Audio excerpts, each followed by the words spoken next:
উপস্থিত রয়েছেন আমার দীর্ঘদিনের সহযাত্রী জনাব আবুল কাসেম কাকু চেয়ারম্যান, উপস্থিত রয়েছেন দলের এই ইউনিয়নের সম্মানিত সভাপতি, বিশেষ করে আজকে নির্বাচনে সারা ত্রিপুরা ইউনিয়নের তার বলিষ্ঠ নেতৃত্ব আমি দেখতে পাচ্ছি। ঠিক তেমনি আজকের এই অনুষ্ঠানের জন্য আপনাদের সবচাইতে কাছের মানুষ, আমার অত্যন্ত প্রিয় সন্তানের মতন জনাব আবুল সাহেব ছাত্র নেতৃত্ব থেকে আজকে যুব দলের নেতৃত্বে এসেছে। আমি তাকে আগামী দিনে আরো করে উঠুক, আমি এলাকার পক্ষ থেকে তাকে আমি এগিয়ে দিতে চাই। প্রিয় বন্ধুগণ, আজকে এই অনুষ্ঠানে অত্যন্ত আমার একজন কাছের মানুষ জনাব আল্লাহ তার বাড়িতে আমি গিয়েছি। উনি আমার কথার সঙ্গে সঙ্গে আজকের এই অনুষ্ঠানে উপস্থিত হয়েছেন। আমি ছাত্র উপজেলা বিএনপির সাবেক সভাপতি হিসেবে তাকে আন্তরিক অভিনন্দন জানাই। সঙ্গে সঙ্গে এখানে যারা উপস্থিত হয়েছেন, এই শীতের রাত্রে আপনাদেরকে অল্প সময়ে আমি আমার বক্তব্য শেষ করবো। শুধু আজকে এই বক্তব্য সেই দল বাংলাদেশ জাতীয়তাবাদী দল আর সেই দলের প্রতীক খালেদা। আজকে আমরা তার দল করি এবং খালেদা জিয়া 1981 সালের 30 শহীদ রাষ্ট্রপতির জনগণ নির্মমভাবে নিহত হওয়ার পর তিনি বাংলাদেশ জাতীয়তাবাদী দলের হাল ধরেন।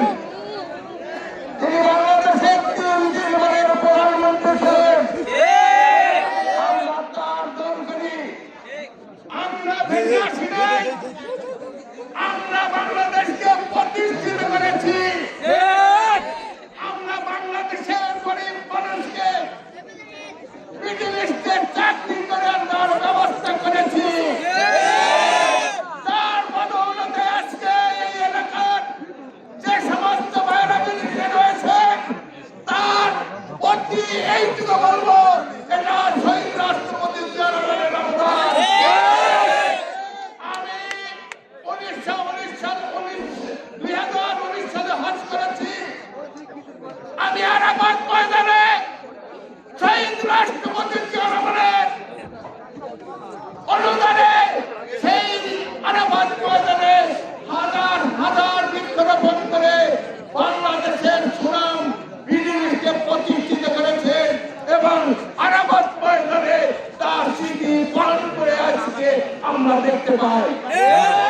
আজকে যারা জামাত ইসলামের কথা বলে, ও ভাইরা, দেশ এবং জাতির জন্য আপনাদের কি অবদান আছে? আপনাদের স্বাধীন করেন নাই, এই ভূমিতে আপনাদেরকে দয়া করে স্বাধীন দেশে আপনাদেরকে নাগরিক করা হয়েছে। আপনাদের এই দেশ শাসন করার অধিকার আপনাদেরকে দেওয়া কোনোদিনও হবে না।